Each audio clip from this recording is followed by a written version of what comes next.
So today I wanted to talk a little bit about all the classics that I read in 2023. I will be tier ranking them, so I'm not sure how much time I will spend talking about each one. It probably won't be like very in detail reviews, but I think it's gonna be fun. That being said, I did not have a great reading year when it comes to classics yet last year. You'll kind of see why, but just so you know from the get-go, there aren't many standouts, so mostly I will be a hater in this video, so if you can take that, maybe click out of the video. But I will be doing a 2024 Classics TBR, and I do have a different strategy this year, so I do think I will have a better reading year when it comes to classics in 2024. But now let's rank all of the classics that I read in 2023. So let's briefly go through all of the tiers. Okay, so from the bottom up we have words were written but maybe they shouldn't have been. I didn't just dislike it, this probably made me angry in some way. Then we have I don't get it, pretty self-explanatory. I don't know, there are two ways how we can look at this. Like, maybe I genuinely didn't understand it, like it flew over my head, or I got it but I just don't understand why it's a classic. So it can go both ways. Then we have it's a classic and I read it. I feel like it's a perfect name for this tier because it's like middle of the road. Like, I read it, but like 2.5 star, 3 star. It's probably not a very memorable read. And yeah, it's a classic and I read it. Like, no faults. Okay, then we have I appreciate it more than I like it. So I didn't enjoy reading this book, but it does have something to offer. I understand why it's a classic, even though I didn't really enjoy the ride, you know? Then we have solid. That's basically a 4 star, let's be real. Then almost a new favorite, and the star of the show. You might be asking yourself why I wrote the star of the show, like as a singular, not plural. Yeah, you'll see. So, let's go with the first one. The Inspector General. Okay, that's a play by Nikolai Gogol. It's a classic and I read it. I remember I read it during a 24-hour readathon, and I wasn't that impressed. It's about this like provincial town where there's a rumor that like an inspector is coming for a visit, and the like officials, so like schoolmasters, judges, police officers, are all kind of worried, and basically it's about like, you know, greed, corruption, stuff like that. I enjoyed it, but I felt like it might be actually more fun to see it on stage, which I don't say often. Like, just as a read, it was just fine. Then we have The Age of Innocence. Ooh, oh no. Okay, for now let's put it here, although I'm not sure if it shouldn't be lower. I think I give it 3 stars, which is disappointing, not gonna lie. Like, I think I might have to revoke Edith Wharton's privileges of being one of my favorite authors, because I haven't had much luck with like the last few of her books. So yeah, The Age of Innocence is the most popular one. It's the book that she got a Pulitzer Prize for. And listen, you know what? I understand it. First of all, I mean, we weren't off to a good start because it is about infidelity in theory. But I mean, it's kind of like a situation like Will They One Day, right? And that premise in it of itself just doesn't appeal to me. Yeah, technically it's historical fiction, because I think it was published in like 1920, 1921, I think. But it's set in the 1870s? Yeah, second half of the 19th century. And to me, it was a bit... how should I explain this? Like, I could feel that I was reading a historical fiction book. Like, there were some sentences, how there would be a scene, and like, let's say someone would say something that wouldn't agree with the like society of the 1870s New York, and like the author would explain to you like, oh, at that time this would be inappropriate. So I mean, it wasn't very often, but that would just immediately pull me out of the story, because I don't need to be told that something is like inappropriate. I can gather that from like other characters' reactions, you know? So that got on my nerves a little bit. But I also get it, like the criticism of the society of the time is really good. So I don't know, like I understand why it won a Pulitzer. So but I didn't yeah, I didn't have a good time with it, to be honest. Do I appreciate it? No. Sorry, it's gonna be a classic and I read it. I'm sorry. Oh, then we have An English Murder. I'm gonna go for solid. This was really good. I read it around Christmas. This is like a very classic kind of English village Christmassy murder story. That was a lot of words. Can you tell that I've had like a little bit of alcohol? Yeah, this was really fun. This had a little bit of like politics of the time and I really enjoyed it. You know, very snowy, people start dying one by one, and the reveal actually surprised me. So really fun. I would definitely recommend it. Oh, then we have another classic mystery. Agatha Christie, Peril at End House. If you watched my best books of the year, you might know that this was a favorite. So yeah, well, I'm putting it almost a new favorite because this was like a 4.5 star. And yeah, this probably is my second favorite Agatha Christie novel. So really fun, full of twists and turns. If you want more of my thoughts, head over to that video. Then we have Excellent Woman by Barbara Pym. What did I give it? I give it 4 stars. Let's go for solid for now. I buddy read this book with Lucy, if I remember correctly. Yeah, I'm pretty sure I did. And I really enjoyed the buddy reading kind of experience. The book itself was not what I expected. I feel like people sometimes describe it as like a 1950s Jane Austen, and maybe I had too high expectations because of it, but I don't know, it was a pretty easy read, pretty humorous in tone, but there were some, like, it wanted to be feminist but never really fully went there, which bothered me a little bit, but still good. I think if I didn't read it with Lucy, who I think enjoyed it more than I did, I would probably put it in I appreciate it more than I like it, but I really enjoyed our discussion on this book, and I feel like Lucy kind of convinced me about some things, because like she told me about like how progress isn't linear, because I was thinking like I've read some more feminist books than this one that were published earlier in the 20th century. So I don't know, some conflicting feelings on this one, but overall, let's say solid. Okay, then we have, oh, you probably can't see anything, but this is Mary Barton by Elizabeth Gaskell. Okay, it's a classic and I read it. I'm sorry. Or do I appreciate it more than I like it? Actually, because I did appreciate... sorry, I'm not really telling you what the books are about, but I feel like in those kind of videos you don't really have time to really delve deep into the books and their premise. But Mary Barton, just like North and South did, definitely explored like the working conditions of the working class of England in the 19th century, which was interesting, and I did like the second half more. It is quite slow in the first half, and in the second half things pick up. And I don't know, you know what? I appreciate it more than I like it, because I like the themes, and in the end I did feel like I cared about the main character a lot, Mary, but the overall reading experience wasn't super positive. So then we have Ethan Frome. Oh good god. Okay, let's for now put it in I don't get it. Yeah. Oh my god, another Edith Wharton. This is definitely a very wintry classic, so if you haven't read it and you want to read a classic with a very wintry atmosphere, that's definitely one that I would suggest. But do I recommend it as a classic? Not really. The overall experience was like on a 2-star level, but there's this one scene near the end, I'm not going to spoil anything, but like there's this one scene in a forest that I think was supposed to be dramatic, but I was laughing.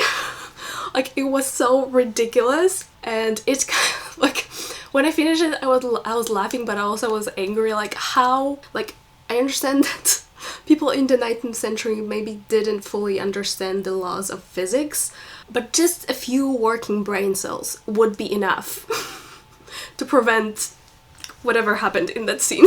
So, like, I don't get it, but also there's this one scene where I'm like, words were written, but maybe they shouldn't have been. You know what? Let's put it there.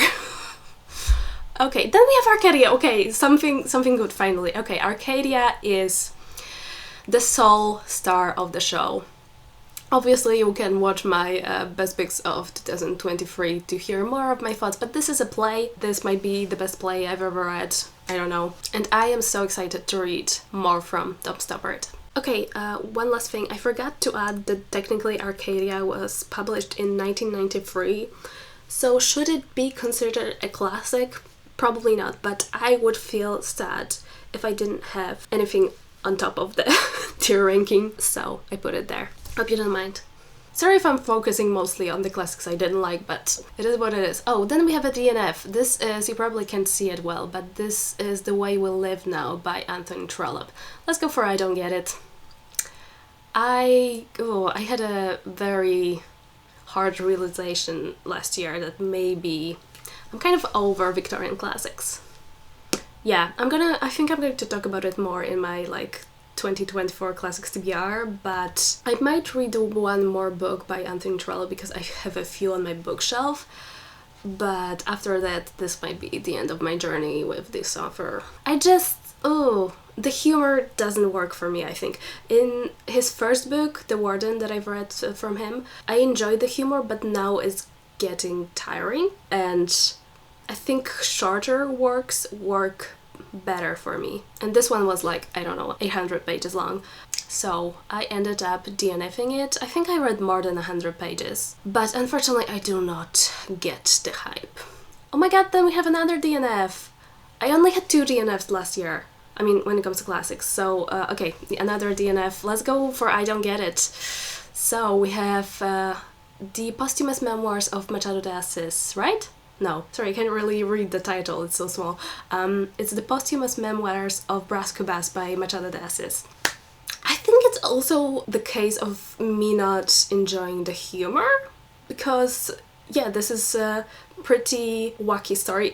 I mean, the format is pretty inventive, because even though it's a 19th century classic, it's written in an interesting way. It's written from a perspective of Bras Cubas, who has died, and he's kind of looking back on his life, but it's kind of not very linear story, and yeah, I guess it's mostly that the humor didn't work. I unfortunately did not care at all. I think I read 80 pages, by the way. I don't know, I feel like that was enough for me.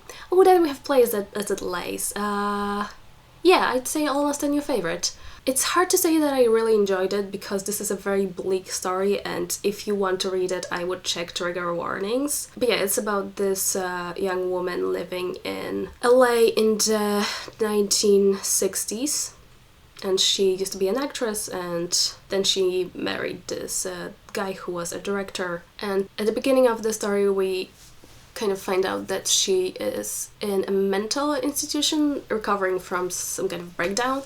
And we kind of go back to figure out what happened, what got her there, right? Yeah, 4.5 stars. Bleak, but good. Ooh, and then we have Demian. I think this was actually the last book I read last year. Let me think about this. I do not appreciate it. You know what? I don't get it. I feel like you can't really judge by the ratings of my books, because I'm pretty sure I gave Mary Barton a 3-star, and also The Age of Innocence a 3-star, and also Demon a 3-star, and Inspector General a 3.5 star. But I'm just going off of a feeling, you know? So, honestly, okay, the 3-star that I gave Demon, I feel like isn't really deserved. Well, okay, let's gather my thoughts. The reason that I give it 3-star and not a 2-star, I think, is because I started off really enjoying it, and my enjoyment just went downhill the further I got. So I just, remembering how much I liked it in the beginning, I couldn't bring myself to give it a 2-star, but because we ended up, I prefer when I don't enjoy a book and then my enjoyment increases than the other way, because if my enjoyment increases, I end up feeling like I enjoyed the book more, while if my enjoyment decreases, I feel like in the end I'm left with more negative feelings towards this book. I hope that makes sense. Yeah, Demian. How do I talk about this? I think on Goodreads my review says only one thing, and that is like there's a 3-star rating, and my review says, if only I didn't hate psychoanalysis. And that is so true. It's giving, well, it's not giving Freud, because I think Hermann Hesse was inspired by Carl Jung, I'm sure how I pronounce that, but you know, we're in the area of psychoanalysis, and that's just something that I do not like. Yeah, I did take a class about like psychoanalysis at university, and I do have this deep hatred towards Freud and overall psychoanalysis. Yeah, I don't know what. This book was filled with like allegories and motifs, and I just it was too much for me. Honestly, this book kind of reminded me, because like I studied sociology, but our department at the time that I was studying at University of Warsaw, our department was kind of conjoined with the philosophy department, and like normally we didn't really have classes with like philosophy majors, but I have had classes where there were people from philosophy department, and yeah, that book reminded me why I hated philosophy majors. So, yeah, I think I Don't Get It is where this should be. The Enchanted April. Okay, it's a classic and I read it. Another case of me being left quite disappointed, even though I really enjoyed the book in the beginning. This book is about those, I think, 3 or 4 women who live in London and decide to go to Italy for a month, like rent this place in Italy for a month to like get away from their depressing life in London. I don't know, I ended up not really enjoying the commentary in the end. Like I thought this book would have more of a feminist lens, let's say, and I feel like in the end we ended up in a very different place compared to where we were in the beginning. Yeah, I don't know. Then we have Mansfield Park. I don't know. Okay, let's go with It's a Classic and I Read It. So this was a reread for me, actually. Oh wait, you know what? Let's do another thing first. Let's do Lover's Vows. I don't remember the author's name, but I read it because I was going to reread Mansfield Park, and Lover's Vows is going to be It's a Classic and I Read It, because basically, if you don't know, Lover's Vows is a play that is kind of featured in Mansfield Park, and I've decided to read this play to kind of understand the plot of Mansfield Park better. And this was a good choice, but like as a play in it of itself, this didn't do much for me, but it did add context to Mansfield Park. Like I understood, for example, how a character from Mansfield Park playing a character from this play, how it would be like inappropriate, or like controversial. So knowing the play just made me understand the plot of Mansfield Park more. So then we have Mansfield Park. Unfortunately, even though I'm glad I read the play, and I feel like I could appreciate it a little bit more upon my reread, but my overall enjoyment kind of stayed the same. So it's a 3-star. Then we have Les Mis, and it's I appreciate it more than I like it. Yeah, I still can't believe that I read it. Like it is, what, 1400 pages long? It's insane. But even though I didn't enjoy every minute of reading this book, I do see how this is kind of a masterpiece. So I have very conflicted feelings about this book, and I think I will be releasing the reading vlog for it, because a lot of people said they would like to see it. So you should be getting a full, like probably like 1 hour long reading vlog for Les Mis in the upcoming future. But yeah, I have to say, even his ramblings that a lot of people have like warned me about, I quite enjoy them. Like aside from a really good plot, this also has so many interesting ideas, like explored a lot of different ideas. So yeah, I don't, maybe it's solid. I don't know. Okay, let's say I appreciate it more than I like it, and yeah, we'll see the vlog to get more thoughts from me. No Longer Human by Osamu Denzai. This is a book that honestly I made the last year for specifically. Words were written, but maybe they shouldn't have been. Yes, this is a 1 star.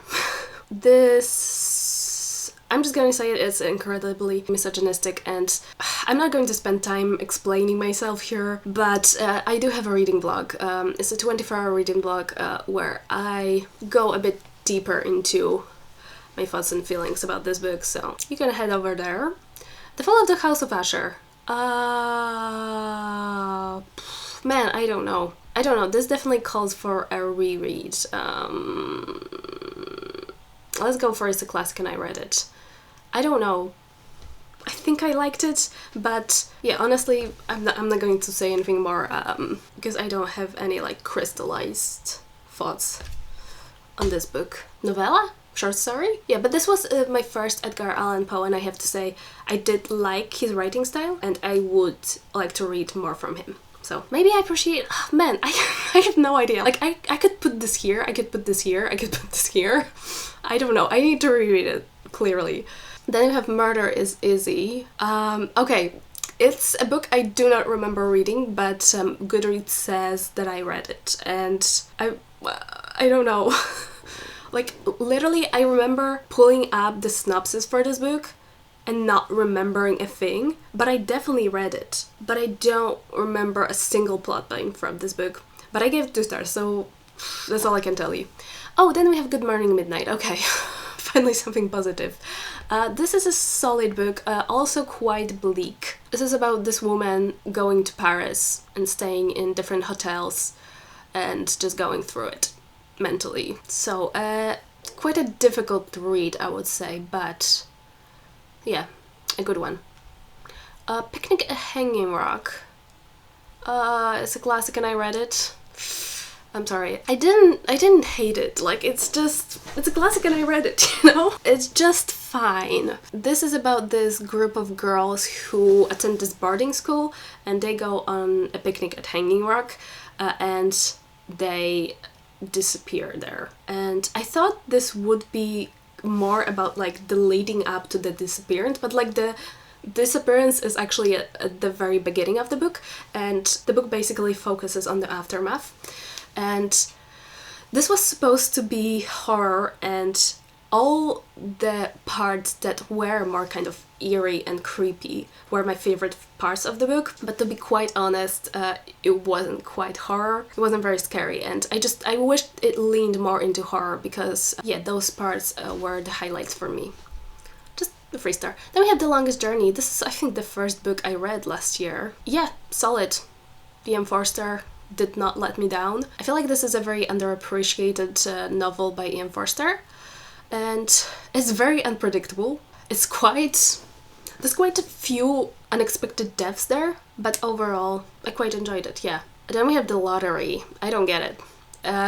I'm talking about specifically the short story The Lottery by Shirley Jackson, not like a collection. I just heard so many great things about this short story, so maybe I had too high expectations for it, but like I've seen this short story on like lists of best short stories of all time, and I do not get it. Like, it's such a simple short story. I understand its implications, I do, but like from the very beginning I knew where this was going, so yeah, pretty unsurprising and pretty disappointing, unfortunately. Oh, then we have The Doll's House. Good, I feel like we're going to like up and down, so I'm not always negative. A Doll's House is a solid play. I think it's written by Henrik Ibsen, and if I remember correctly, this is a Norwegian play. I liked it. I like the ideas, the like kind of feminist ideas about the place of women in Victorian society, but I just felt like the execution was a bit clunky, because the main character did this like 180 in a span of like a day or two, and like didn't make much sense to me. So I liked what it was saying, I liked the ideas, but the execution was a little bit off, but overall I did like it and I would recommend it, so solid. Oh, then we have the last book, because This one is a double Excellent Woman. So the last thing is also a short story, word number 6. Yeah, I'm going to put it in solid, although it's close to almost a new favorite, I'm not gonna lie. Yeah, yet again, I'm talking about a specific short story, not a whole collection. So this is word number 6 from Anton Chekhov. This is a pretty famous short story from Chekhov, and I definitely understand why. I actually read this on January 2nd of this year, so technically it shouldn't be on this list, but this was on the list of like classics I want to read in 2023, and because I read it on January 2nd, I don't know, in my head it's from last year.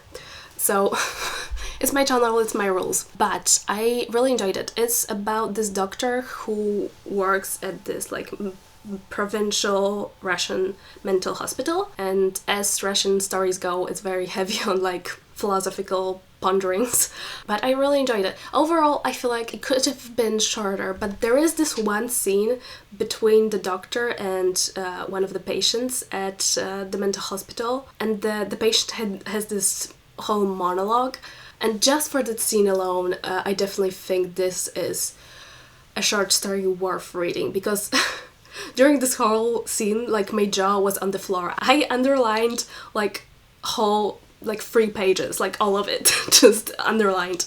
Yeah, it's amazing how a story from, I don't know, the middle of the 19th century feels so modern in its ideas. It basically criticizes Stoicism, but I guess you could also say it criticizes nihilism. It talks about how it's a privilege to not care about things, because like it was giving, like, you know how a rich person tells you how money doesn't matter, and like, sure, I understand the sentiment, but if I'm on the street starving, money definitely would buy me happiness. So it talks about how circumstances matter and that you should care about things.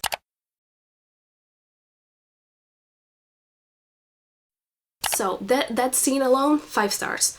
But overall, the story was a 4-star for me, but I would recommend it. So that's all. Overall, I think, as you can see, I feel like I had more dots than I had highlights. But yeah, not as terrible as I thought it would be. Honestly, I thought most of the books would be in like these categories. So yeah, that is all. Those are all of the classics I read last year, and hopefully I will have a better reading year when it comes to classics this year. So, hope you enjoyed it, and I'll see you next video. Bye!